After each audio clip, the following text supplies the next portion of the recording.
Assalamu alaikum. It's me Mehboob Ali Mughal. Today we will discuss our topic, important topic, diffraction of X-rays related to chapter number 9, nature of light, first year से. तो before coming to the diffraction of X-rays, पहले हमें मालूम होना चाहिए कि X-rays क्या है. तो सबसे पहले नंबर 1, X-rays जो है, X-rays are electromagnetic waves. X-rays are electromagnetic waves.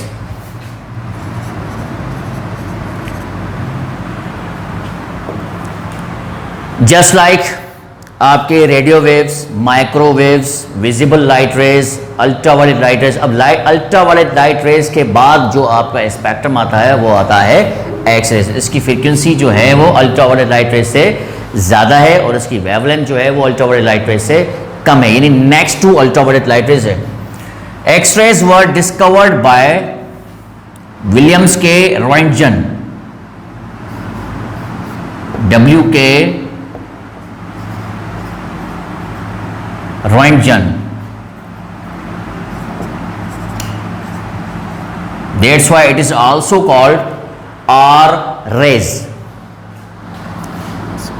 अभी हमने थोड़ी देर पहले डिस्कस किया है कि इसकी जो रेंज है वेवलेंथ की, wavelength it has a very short wavelength. These X-rays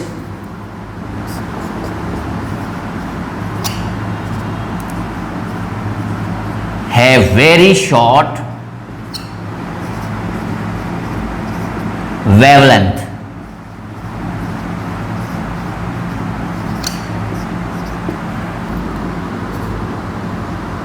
Of 0.01 nanometer to 1 nanometer, ये इसकी रेंज है.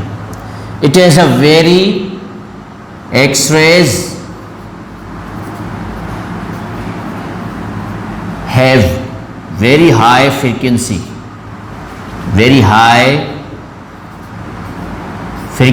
range.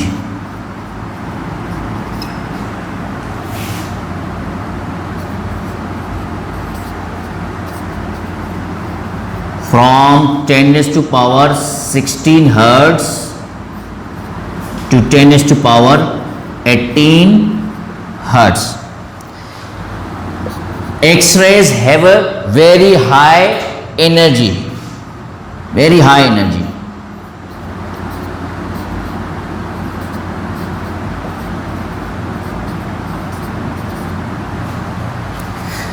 From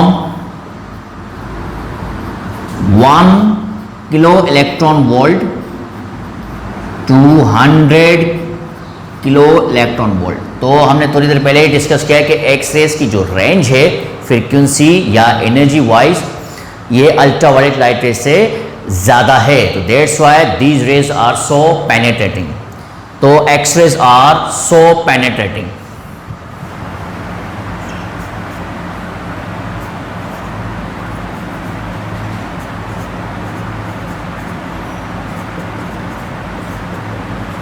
penetrating rays. X-rays are generally passes from human body except bones. तो ये लिखने की जरूरत नहीं है. तो हमने लास्ट टाइम जो डायफ्रैक्शन प्रोसेस डिस्कस किया था वो हमने एक ऑर्डिनरी लाइट पे डिस्कस किया था. अब ऑर्डिनरी लाइट के लिए हम यूज कर सकते हैं डायफ्रैक्शन ग्रेटिंग, लेकिन to obtain the diffraction process of x rays we have to use crystalline lattice structure, crystalline lattice just like sodium chloride. इसकी वजह बदल रहा हूँ क्योंकि ये वजह है these rays are so penetrating rays. तो it is very difficult to obtain the diffraction process of X-rays by using diffraction grating. So it is very difficult. It is difficult to obtain the diffraction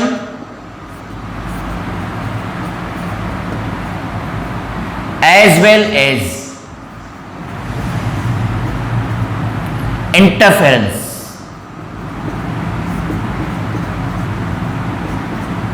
pattern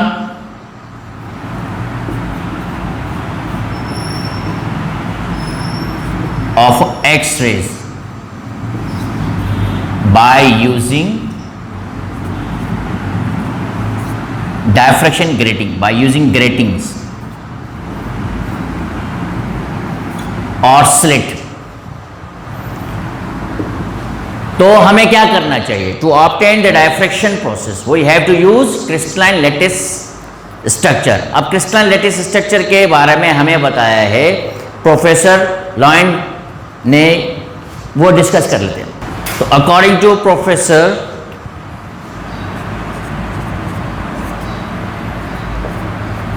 von ले has described, Professor Vonleh described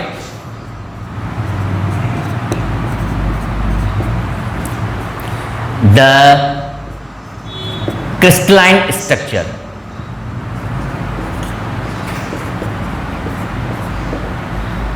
Crystalline structure. The Professor Vonleh described the crystalline structure, defined crystalline structure, that it is the periodic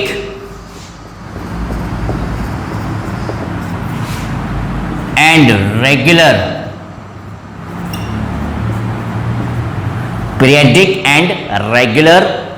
three-dimensional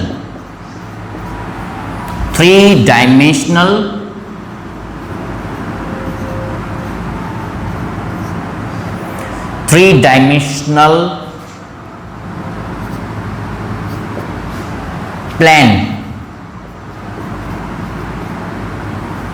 So it is the periodic and regular three-dimensional planes of atoms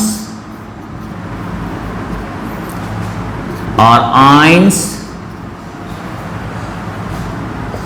or molecules called lattice. तो lattice is your crystalline structure.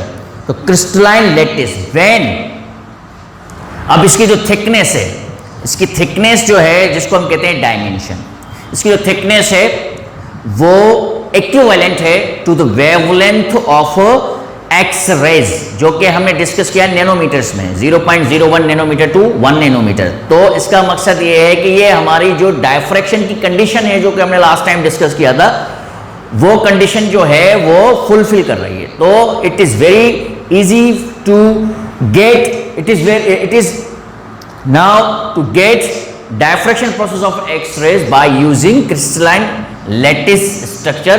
इससे हमें जो है हमें वो जो condition है वो फुलफिल होके मिल रही है। तो दैट्स वाई अब कंडीशन क्या है? कंडीशन ये है कि the dimension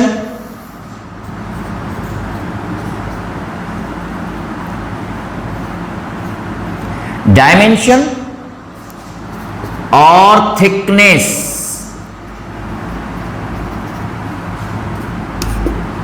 of a plane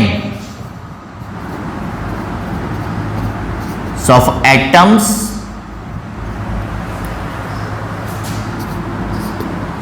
of crystalline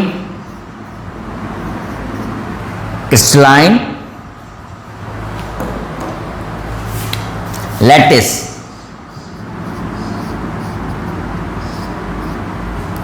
तो डायमेंशन और thickness of a plane of atoms of crystalline lattice is equivalent, जो कि हमारी कंडीशन थी, जो कि हमने लास्ट टाइम डिस्कस किया था जब हमने ऑर्डिनरी लाइट का डायफ्रैक्शन प्रोसेस पढ़ा था। तो ऑर्डिनरी लाइट में भी हमने यही कंडीशन किया था, diffraction process is noticeable when the dimension और thickness of a light is equivalent to the wavelength dimension of obstacle is equivalent to the wavelength of light. तो बिल्कुल वही कंडीशन है, डायमेंशन और thickness of planes of atoms of crystalline lattice is equivalent. यहां पर crystalline lattice जो है वो एज अ ऑब्स्टिकल के तौर पर हम काम कर रहे हैं। तो crystalline lattice is equivalent to the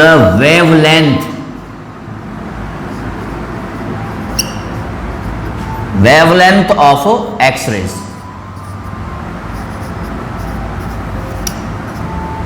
जो कि एग्जैक्टली आपकी नैनोमीटर्स के रेंज में है। तो यहां पर अब कंडीशन फुलफिल होने की वजह से हमने ये रीजन बता दिया कि हम ये क्रिस्टलाइन लैटिस क्यों यूज कर रहे हैं, just like your sodium chloride.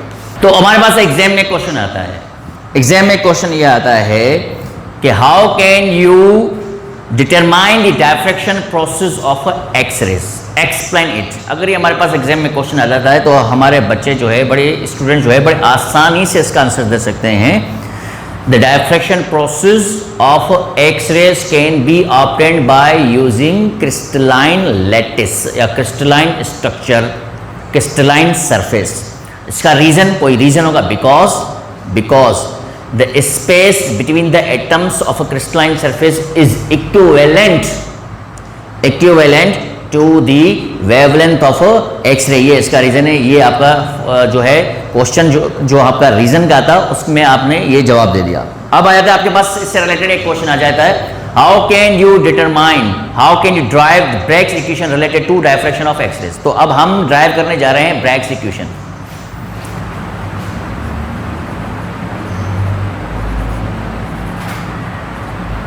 Bragg's equation को हम ड्राइव करने जा रहे हैं। लेट्स सपोज करते हैं भाई ये क्रिस्टलाइन सरफेस है and space between the atoms of crystalline surface, जिसको हम थिकनेस कह रहे हैं, उसको सपोज कर रहे हैं हम d के साथ। d जो है वो आपका स्पेस यानी distance between the planes of a crystalline surface. Let's suppose करते हैं अब ये जो आपका एटम है, ये एक और इंपॉर्टेंट पॉइंट बता रहा हूं, atom of crystalline surface act as a good reflector of x rays. ये जो एटम्स यानी प्लेन्स जो मैं डिस्कस करने जा रहा हूं, जैसे ही लाइट रे, कौन सी X-ray, when X-ray incident on the surface of crystalline surface of यानी upper surface of crystalline structure या लैटिस, तो ये रिफ्लेक्ट होगी, डायफ्रैक्ट होगी, ये बैंड होगी, डायफ्रैक्ट होगी। तो ये इसमें सपोज करता हूं R1 एक्स-रे R1। अब एक और रे है, लेट सपोज करता हूं ये भी एक्स-रे है, जो कि पेनेट्रेट होगी into the lattice and diffracted from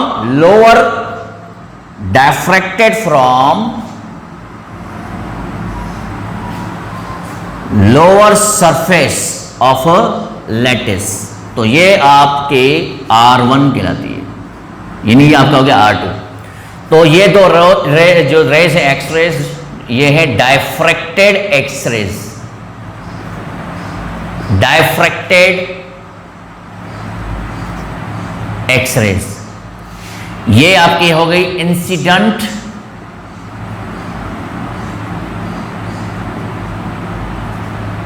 X-rays. अब हम चेक करते हैं यहां पर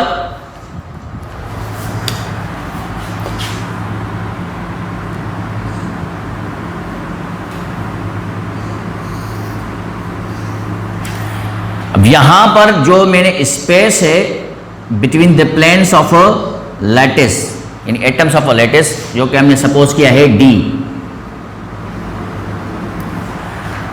और इस पॉइंट पर ये एक ऐसा पॉइंट है जहां पर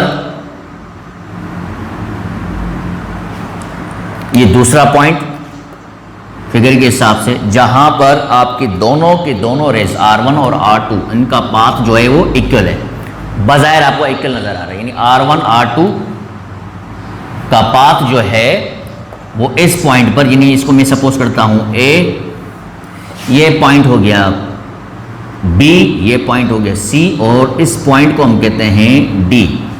बजाय जो है पॉइंट ए पर और पॉइंट सी पर अगर देखा जाए तो दोनों रेस जो है इनका पाथ जो है वो इक्वल है, तो there is no path difference between them. लेकिन जब हम बात करते हैं 8 पॉइंट डी जहां से R2 रिफ्लेक्ट हुई है, तो R2 जो रिफ्लेक्ट हुई है उसने कवर किया है ग्रेटर पाथ देन R1। कितना कवर किया है इसने? एक तो A टू D इसने ज्यादा एक्स्ट्रा पाथ कवर किया है, उसके बाद D इंटू C इसने एक्स्ट्रा पाथ कवर किया है, और जब जाके ये पॉइंट C पर जाके पहुंचती है तो यहां पर R2 ने एक्स्ट्रा पाथ कवर किया है, ग्रेटर पाथ कवर किया है AD plus DC as compare to R1। तो इस हिसाब से हम ये कह सकते हैं कि फिगर के हिसाब से ये तो आपका एक एंगल सबटेंड हो रही है, इस एंगल के हिसाब से ये आपका हो गया परपेंडिकुलर, यानी ABD एक राइट एंगल ट्रायंगल है और इस एंगल के हिसाब से इस लाइन को हम कहते हैं परपेंडिकुलर। ये लाइन हो जाएगी बेस, और ये लाइन जो कि हमने space between the lattice, space between the atoms of a lattice जो कि हमने सपोज किया है BD जो कि है आपका D, ये आपका हो जाएगा हाइपोटेन्यूज। तो पहले मैं पाथ डिफरेंस निकालने जा रहा हूं between two x rays, the path difference between two x rays, ये फर्स्ट पॉइंट है।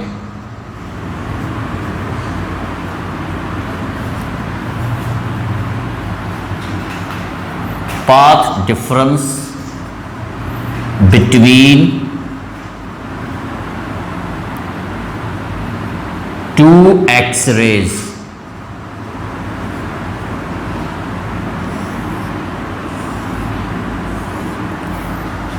तो जिसको हम डिनोट करते हैं सिग्मा के साथ। तो अभी अभी हमने कहा है कि R2 कवर करता है ग्रेटर पाथ डिफरेंस। कितना कवर कर रहा है R2?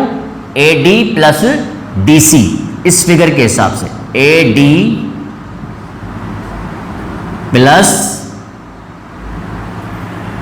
DC,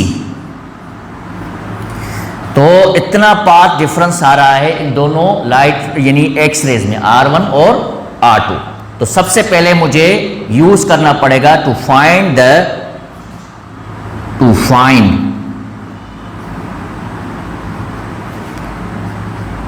AD distance. To find AD distance solve मुझे करना पड़ेगा solve right angle triangle, right angle triangle delta ABD।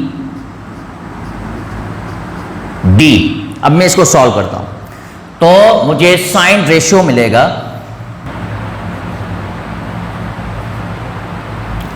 तो साइन रेशियो आपका होता है, वैसे जनरली अगर हम डिस्कस करें परपेंडिकुलर अपॉन हाइपोटेन्यूज, तो इस फिगर के हिसाब से देखें तो ये एंगल जो है एंगल के अपोजिट साइड हो गया आपकी परपेंडिकुलर, AD आपका हो गया परपेंडिकुलर जो कि हमें निकालना है A और D, और हाइपोटेन्यूज आपका है BD।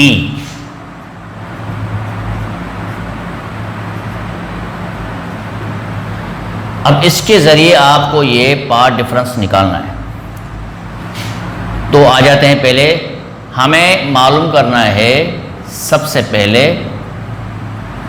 AD, जबकि BD हमने सपोज किया है D, ये BD डिस्टेंस जो है वो हमने सपोज किया है D, यानी space between the atoms of a lattice. अब यहां D जो है वो आपका डिवीजन में इधर शिफ्ट करेंगे तो ये मल्टीप्लाई हो जाएगा। तो इस तरीके से आप लोगों ने AD जो कि परपेंडिकुलर पाथ था वो आप लोगों ने निकाल दिया है D sine theta.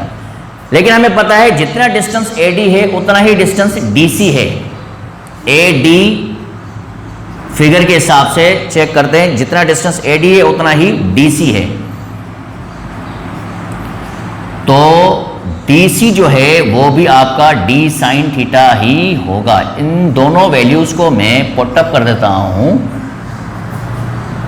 Equation number 1 में, तो मुझे मिल जाएगा path difference between the two x rays. तो D sine theta plus D sine theta, दोनों को मैं प्लस करता हूं तो मुझे मिलता है D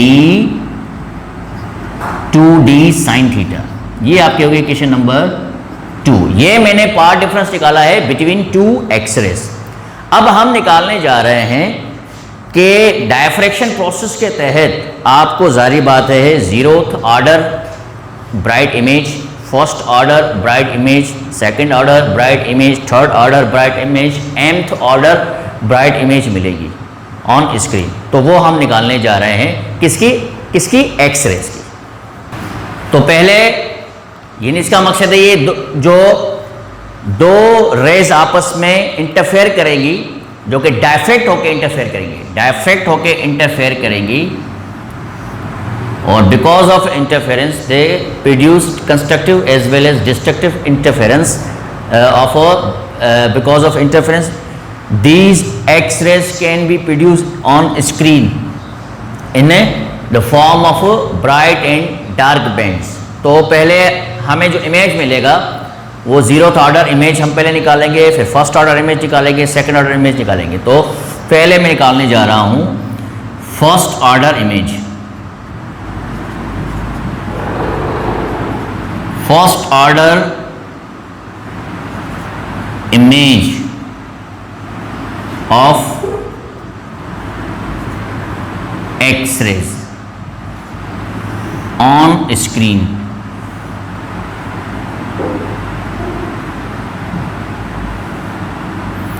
तो वो हमें ऑलरेडी पता है कि पार्ट डिफरेंस जो फर्स्ट ऑर्डर का है वो होता है लैम्डा। ये हमने डिटेल में डिस्कस किया है जब हमने डायफ्रैक्शन प्रोसेस पढ़ा था। इसी तरीके second order image, second order कौन सी? Bright image. Second order bright image, ये भी आपका फर्स्ट ऑर्डर ब्राइट इमेज है। First order bright image, second order bright image.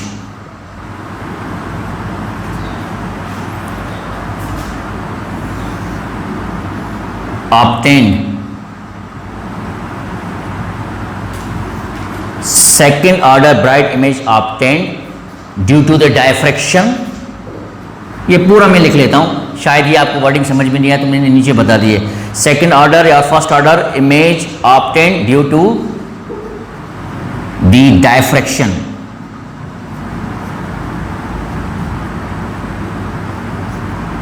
of X-rays through crystalline structure या क्रिस्टलाइन सरफेस। तो वो आपका हो जाएगा 2 लैम्डा। इसी तरीके से आपकी third order, fourth order, fifth order अगर हम ये निकालने पे हैं तो ये आपका डॉट डॉट डॉट डॉट मैं शो कर रहा हूँ सेम प्रोसीजर। nth ऑर्डर के लिए अगर हम निकालने पे आए, nth order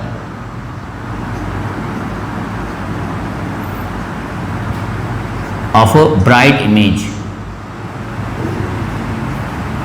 nth order of a bright image हम निकालने जा रहे हैं किसकी? x की। तो वो आपका हो जाएगा m lambda। तो nth order of a bright image obtained due to the diffraction of x-rays, वो आपका हो जाएगा m lambda। This is your equation number 3। दोनों इक्वेशंस को मैं कंपेयर करता हूं, ये इक्वेशन 2 और ये इक्वेशन 3। दोनों इक्वेशंस को मैं जब कंपेयर करता हूं, कंपेयर इक्वेशन 1 एंड 2। तो जब मैं दोनों इक्वेशंस को कंपेयर करता हूं, compare equation 1 and 2, compare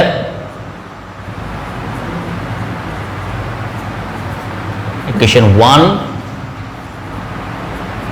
with equation 2, तो मुझे मिलता है 2d sin थीटा।